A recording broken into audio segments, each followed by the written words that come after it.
Governance की बात अगर आपसे कहूं तो हमारी कुछ मांगे थी, जिस मांगों को लेके संयुक्त कर्मचारी महासंघ या अन्य टीचर्स के ऊपर जो प्रताड़ना का जो शिकार हुए हैं, आपने एक कोने से दूसरे कोने को टीचर को फेंका है। मुझे लगता है कि एक अच्छा मैसेज हिमाचल प्रदेश के अंदर उसका नहीं जा रहा है। आप कर्मचारियों को परेशान कर सकते हैं, लेकिन उनकी भावनाओं को, उनकी सोच को आप नहीं बदल सकते हैं। अगर कर्मचारी आज देखा जाए तो कर्मचारी चुप है। चुप होने का मतलब ये नहीं है कर्मचारी खुश है। समय आने पर जो है कर्मचारी जरूर जवाब देता है, जवाब देता आया है। ये हिमाचल का इतिहास गवाह है। इस बात को हम भूल नहीं सकते, इसको निकाल नहीं सकते हैं। मजबूरी क्या है, मैं मजबूरी आपके समक्ष कहना चाह रहा हूं और ये माननीय मुख्यमंत्री तक ये बात पहुंचाना चाहता हूं। माननीय मुख्यमंत्री, आपकी गवर्नेंस क्या है, मैं ये बताना चाहता हूं। एक डीए की नोटिफिकेशन आपने 9 फरवरी 2022 को की थी, जिसमें 28 से 31% का डीए, 3% डीए आपने बढ़ाया था। और वो डीए हमें मिलना कब था? 1 साल पहले मिलना था। 1 जुलाई 2021 से ड्यू था। अब आपका 1 साल होने जा रहा है। उसकी नोटिफिकेशन आपने 6 महीने बाद की, 9 फरवरी 2022 को। लेकिन देखिए विडंबना क्या है, अगर हम फिर भी नहीं बोलेंगे तो मुझे लगता है कि हमें पढ़ा लिखा होने या लीडरशिप होने भाई में तो लानत है। उन लोगों पे भी लानत है जो अपनी मुंह से वो आवाज नहीं बोल सकते कि आप 9 फरवरी 2022 की नोटिफिकेशन, जिसमें 3% डीए बढ़ना था कर्मचारियों का, वो मई की सैलरी में भी नहीं लगी है। मई की सैलरी जो कर्मचारियों की बनी है, मई पेड इन जून, वो भी 28% डीए के साथ लगी है। क्यों लगी है? उसके लिए कौन, किसकी जवाबदेही बनती है? मैं ये माननीय मुख्यमंत्री से पूछना चाहता हूं कि आपके अधिकारियों की जवाबदेही है कि आपकी जवाबदेही है? अगर आपकी नोटिफिकेशन फरवरी 2022 की है तो वो मई तक, जून तक वो सैलरी में क्यों ऐड नहीं हुआ? ये क्या गवर्नेंस है? इसको एक गवर्नेंस कहते हैं सरकार की। इस तरह से सरकार चलेगी तो एक बड़ा जीता जागता, आप हमें पता, हमें प्रताड़ित करेंगे क्योंकि हम बोलते हैं और बोलना हमारा काम है। अगर मैं गलत बोल रहा हूं तो आप मुझे जो मर्जी सजा दीजिए। अगर मेरे कोई आंकड़े आज तक, हमने पे कमीशन के हजारों आंकड़े हमने दिए। पे कमीशन के अंदर कर्मचारियों को, पंजाब का जो हिमाचल का 6ठा पे कमीशन था, उसमें 10-10 हज़ार रुपए बेसिक में कर्मचारी पीछे आए पंजाब से। एक डेट के लगे हुए, एक साथ के लगा कर्मचारी एक साथ होना चाहिए पंजाब और हिमाचल का। हम उसको फॉलो करते हैं, 1972 से करते हैं, आज से नहीं फॉलो करें पंजाब पे कमीशन को। ये 6ठा पे कमीशन है। जब 5 पे कमीशन बराबर हो तो 6ठे में क्यों फर्क आया? हजारों रुपए का फर्क आया। क्या फर्क, क्या वजह है? कहीं ना कहीं उसमें प्रॉब्लम है। हमने जब प्रॉब्लम आपको बताने की कोशिश की, आप सुनते नहीं है, आप सुनेंगे नहीं, और आपने उल्टा हमें एक जिस तरह से सरकार विरोधी हमारे को घोषित किया गया कि इनका एजेंडा है सरकार को बदनाम करने का। मान्यवर, या हम ये कहना चाहते हैं आपके अधिकारियों को भी, सरकार को भी, कि हमारा कोई एजेंडा नहीं है। हम कमियों को उजागर कर रहे हैं और हमारा काम है। अगर कर्मचारियों के हितों के साथ खिलवाड़ हो रहा है तो यही तो एक कर्मचारी नेता का काम है, वो हम कर रहे हैं, वो खूब ही करेंगे। आप हमें चंबा से करवाएंगे तो चंबा करेंगे। मैंने कहा हम 6 डिस्ट्रिक्टों में लगातार जाते जाते इस बात को रखेंगे कि क्या कारण है कि 1/7/2021 का डीए अभी भी नहीं कर्मचारियों को सैलरी में जुड़ा है। उसके लिए किसकी जवाबदेही है? उसकी जवाबदेही सरकार फिक्स करे और उस अधिकारी को जो है सस्पेंड करे। पहली मैं मांग करता हूं। 6 महीने तक वो जो इंप्लीमेंट ही नहीं हुआ आपका ऑर्डर, पहली बात। दूसरी बात मैं आपसे कहना चाह रहा हूं, आपने प्रिंसिपल को एडहॉक आप करते हैं, बोलते हैं गेस्टेड पोस्ट है। कोर्ट में तो जवाब आता है सरकार का कि ये तो क्लास 1 गेस्टेड है और 2017 ऑनवर्ड जो है अभी तक वो रेगुलेशन नहीं आपकी भी। जब ये रेगुलेशन हो गए तो आप क्या बोलेंगे? जब सारा जो रेगुलेशन के बाद रिवाइज होता है, फाइनेंशियली जो बेनिफिट मिलते हैं वो रिवाइज हो गए, फिर क्या एक नोटिफिकेशन सरकार ने निकाली है कि बाकी तो ठीक है, जो लीव इनकैशमेंट 300 मिलती है ना टीचर हर एम्प्लॉइज को, रिटायरमेंट होने पर उसके पैसे मिलते हैं, कहते हैं वो रिवाइज नहीं होगी। वो जो आपने ले ली ना पुराने रेट में जो ले ली है वही आप ले पाएंगे। वो क्यों नहीं रिवाइज होगी? जब आपका बेसिक रिवाइज हो गया, आपका स्ट्रक्चर ही सारा चेंज हो गया, तो आपको जो लीव इनकैशमेंट है वो नए रेट से मिलनी चाहिए। उसके लिए आप बोलते नहीं मिलेगी। तो क्या ये गवर्नेंस का पार्ट है? क्या ये सही तरीके से ये काम हो रहा है? तो इन बातों को हम नहीं उठाएंगे तो कौन उठाएंगे? ये कुछ मांगे हम आपके समक्ष कह रहे हैं। आपने प्रिंसिपल की प्रमोशन की, इतिहास में पहली बार हुआ 300 प्रिंसिपल को आपने खाली एक लिस्ट निकाली, प्लेसमेंट की स्टेशन लगाई नहीं, 1 महीने तक वो इंतजार करते रहे। तो कौन इसके लिए बोलेगा? किसकी जवाबदेही आप इसके लिए फिक्स करेंगे? मैं ये बातें आपसे कहना चाहता हूं। कुछ ज्वलंत मुद्दे हमारे आपके समक्ष थे, उस बातों को लेकर हम बार बार खड़े होते हैं। आपने 4 कमेटियां बना दी, बड़ी हैरानी होती है मुझे। सरकार का मैनिफेस्टो था कि हम 4/9/14 के लिए एक और पे एनोमली के लिए कमेटी बनाएंगे। कमेटी बनी अभी 1 महीने पहले, सरकार ने बोला पे एनोमली है, हम पे एनोमली के सारे मुद्दे उठाते रहे कि हम पंजाब से क्यों और कैसे पीछे है, कितने पीछे है, उसको ठीक करना पड़ेगा। राइटर 2 साल का वो हटाना पड़ेगा। हमने बात की कि इनिशियल स्टार्ट पंजाब ने दिया 10-12 से, आपने खत्म कर दिया, वहां एनोमली आ गई। 2 साल का राइटर कोई शब्द है नहीं, आपने राइटर लगा दिया। अब बार बार लोगों को बेवकूफ बनाया जा रहा है कि हम जो है इसको खत्म कर रहे हैं। आप खत्म कहीं नहीं कर रहे, जिसने आप खत्म करेंगे उसने आपका स्वागत करेंगे। राइटर खत्म करने का मतलब है 1, 10, 12 से जो 2 साल का आपने राइटर लगाया है उसको खत्म करने का मतलब है 1, 10, 12 को सभी कर्मचारियों को रिवीजन ऑफ ग्रेड पे मिले। वो है राइटर खत्म करने की बात। कर्मचारियों को बेवकूफ बनाना छोड़ दीजिए। मुझे लगता है कि इस तरह की बातें सब समझते हैं क्या हो रहा है। उसके लिए आपने कमेटी बना दी, कमेटी बना दी आपने जनवरी में।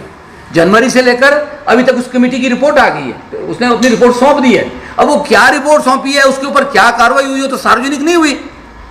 अगर तो उस रिपोर्ट के अनुसार कोई बेनिफिट मिल रहे हैं तो हमें भी समझ आए कि बेनिफिट क्या मिल रहे लोगों को। बेनिफिट हमें नहीं चाहिए, हमें तो एनोमली को दूर करने की बात की आपसे। जो पंजाब का पे कमीशन है वो 100% हमें दे दो, वही हम मांग रहे हैं। वो उसके लिए हिमाचल सरकार बाध्य है, उसके लिए हिमाचल सरकार बाध्य है, हम अलग से नहीं मांग रहे। तो उसके लिए कमेटी क्यों बैठानी थी? अगर कमेटी बैठा दी आपने तो कमेटी की रिपोर्ट भी आपके पास है, और रिपोर्ट क्या उसको सार्वजनिक क्यों नहीं किया जा रहा? तो क्या आप दे रहे? क्या उस 2 साल का राइटर आप हटा रहे? क्या आप जो इनिशियल स्टार्ट कर्मचारी को दे रहे? क्या पंजाब के बराबर वेतन मान जो है 1/16 की डेट में कर्मचारी को मिल रहा है? ये हमारी मांग है। क्या 4/9/14 की बहाली पंजाब ने कर दी है? पंजाब ने पहले से दिया है, फिक्सेशन हुई है उनकी। क्या उस 4/9/14 को आप बहाल करें कर्मचारियों के लिए? क्या आप जो है जो कर्मचारियों का जो एरियर बनता है, अब सरकार तो इलेक्शन में जाने की तैयारी में है ना, तो वो एरियर करोड़ों रुपए का है, कई हजार करोड़ का एरियर है।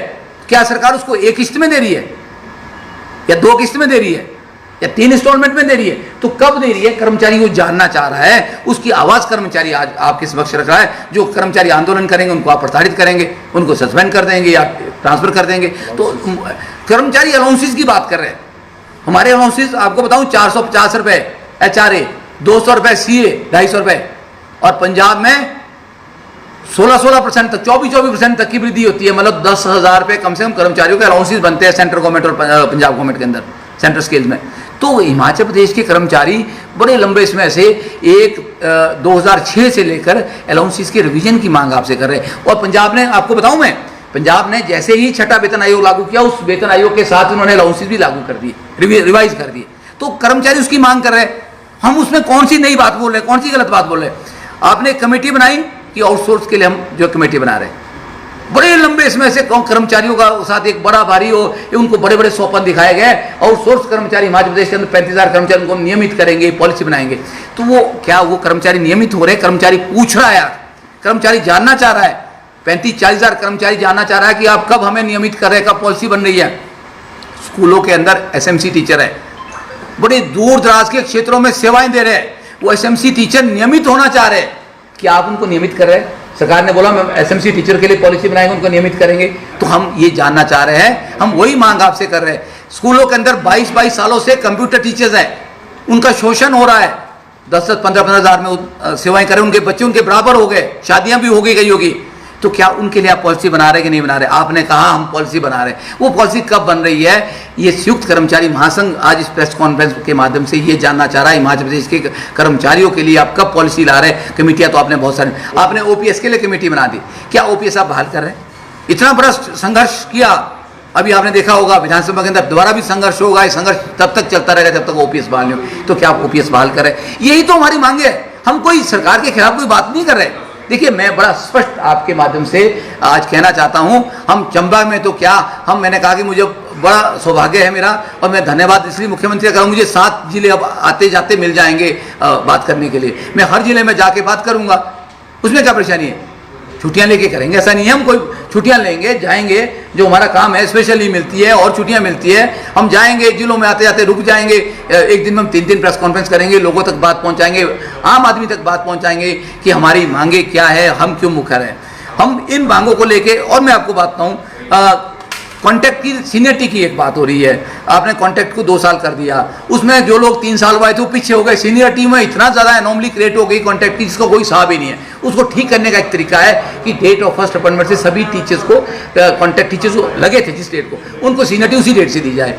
ये मांग सरकार ने जो है उसको मतलब इन प्रिंसिपल माना कि हम देंगे, तो आप कब उसको लागू कर रहे हैं? हम ये मांग आपसे कर रहे हैं। देखिए हमारी मांगे बड़ी छोटी छोटी मांगे, बड़ी लॉजिकल मांगे हैं, और हम बोलते हैं आपने 2 साल तो कर दिया 3 से, पर लेकिन उसमें ऐसा हुआ कुछ लोग आगे चले गए, कुछ पीछे चले गए। अब कुछ लोगों को क्या होता है कि 2 फेज होते हैं, एक मार्च का होता है 31 मार्च वाला, एक 30 सितंबर का होता है। हम ये मांग कर रहे हैं कि जिस दिन आदमी के 2 साल हो गए, जिस भी महीने में हो गए, उसी डेट से उसको ऑटोमेटिकली उसको नियमित माना जाए। उसमें क्या परेशानी है? मेरे 2 साल जून में हो रहे तो मेरे को जुलाई से नियमित माना जाए, किसी के अक्टूबर में हो रहा है तो उसको अक्टूबर से माना जाए। तो हम जिस डेट को उसके 2 साल पूरे हो रहे हैं उस डेट से उसको माना जाए। और एक बड़ी बात बताऊं, एक कॉलेज टीचर्स आजकल देख रहे हैं आप स्ट्राइक पे हो, पेपर नहीं बच्चों के चेक हो रहे, बच्चों का फ्यूचर है, वो बच्चों के पेपर कौन चेक करेगा? वो स्ट्राइक पे क्यों चलेंगे? आपको मालूम है, भले ही वो 3000 लोग हैं, लेकिन उनमें भी एक फीलिंग्स है। अगर सबको नया स्केल रिवाइज हुआ तो क्या हिमाचल प्रदेश के अंदर कॉलेज के अंदर जो प्रोफेसर्स है जो वहाँ पे सेवाएं दे रहे हैं कॉलेजों के अंदर, तो क्या उनको स्केल नहीं चाहिए? बाकी स्टेटों के अंदर 2017 में यूजीसी स्केल लागू हो गया सभी स्टेटों में, पंजाब को छोड़ के। हिमाचल और पंजाब जो है अभी तक यूजीसी स्केल जो है हमारे टीचर्स को नहीं दे रहे कॉलेज में। हमारा पंजाब से कोई यूजीसी का स्केल, उसमें पंजाब का क्या मतलब है? वो लोग पेपर चेक नहीं कर रहे, वो लोग स्ट्राइक पे। तो सरकार चाहती है कि इस तरह का आंदोलन खड़ा हो। अगर सरकार चाह रही है तो हमारी तो मजबूरी होगी कि करना पड़ेगा। तो हम बड़ी कर्मचारी चुप नहीं है, कर्मचारियों को डराया जा रहा है, चुप कराया जा रहा है। कुछ लोग सरकार ने ऐसे तैयार किए हैं, मैं आपको उसका जवाब दे दूं, बड़ा अच्छा प्रश्न आपने किया। कुछ लोग ऐसे तैयार किए हैं जिनका कोई काम नहीं है। मैंने आपको कहा डायरेक्टरेट में भी कुछ लोग ऐसे बिठाए हैं जिनका काम स्कूलों में, एक दिन 5 सालों में उन्होंने कभी एक पैसे की जस्टिफिकेशन नहीं की, एक दिन बच्चे को नहीं पढ़ाया, कोई कभी स्कूल नहीं गए।